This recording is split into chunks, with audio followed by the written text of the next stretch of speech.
Another team who was involved that day detonated explosives on the ground. We have both suspects under K. We have the suspect who drove in the van exploded. Yeah, I just want to make sure you and your guys are all right over there, K, that's all. We have both Trans driven that exploded. What location? King Street between 6 and 7. Shooting is on the scene on King 6 or 7. What unit are you? How would these teams obtain their information? The investigation on our side basically tracked back to two companies. The first one was called Amdocs. This is an Israeli-owned company which does the billing for 90% of the telephone companies inside the United States.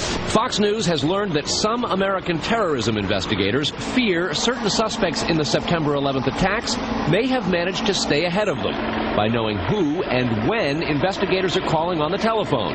How? By obtaining and analyzing data that's generated every time someone in the U.S. makes a phone call. One sitting in city, please. Here's how the system works.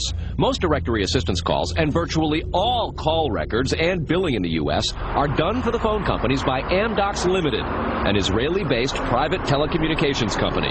Amdocs has contracts with the 25 biggest phone companies in America and more worldwide. It is virtually impossible to make a call on normal phones without generating an Amdocs record of it.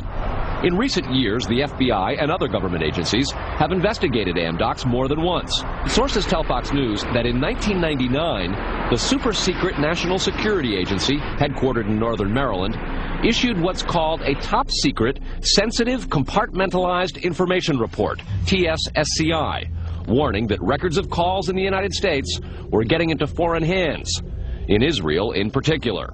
Fox News has learned that the NSA has held numerous classified conferences to warn the FBI and CIA how Amdocs records could be used.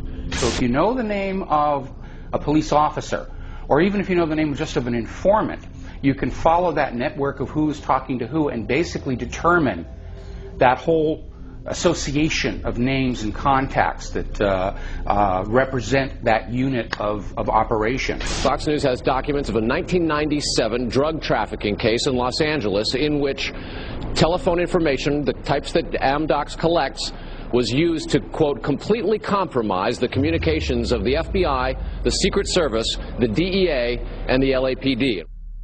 Amdocs would not be the only company with ties to the Israeli government. Israel was also gathering information from a separate business, Converse Infosys, who was also listening in.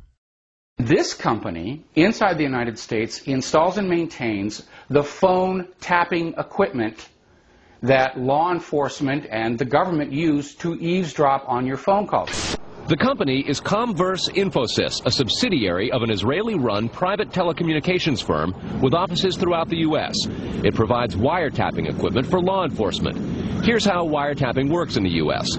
Every time you make a call, it passes through the nation's elaborate network of switchers and routers run by the phone companies. Custom computers and software made by companies like Converse are tied into that network to intercept, record, and store the wiretapped calls, and at the same time transmit them to investigators. We know we just had this FISA bill go through that granted immunity to the telecom companies.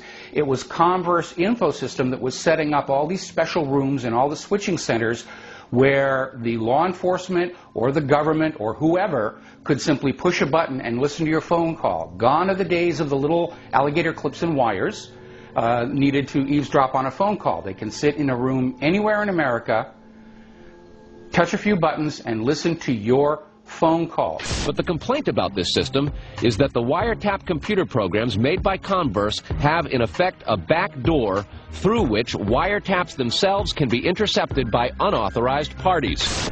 Adding to the suspicions is the fact that in Israel, Converse works closely with the Israeli government and under special programs gets reimbursed for up to 50% of its research and development costs by the Israeli Ministry of Industry and Trade.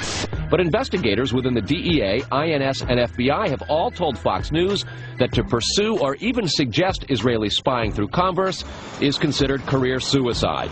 And sources say that while various FBI inquiries into Converse have been conducted over the years, they've been halted before the actual equipment has ever been thoroughly tested for leaks. More to the point, agents within the U.S. government have been told point blank that to even suggest Israeli spying or an Israel link to 9/11 is career suicide. It's been described as the third rail of American politics. If you touch it, you die. You never get to come back again. It's all over. It's the black pit where you can never go. But there is a bitter turf war internally at FBI.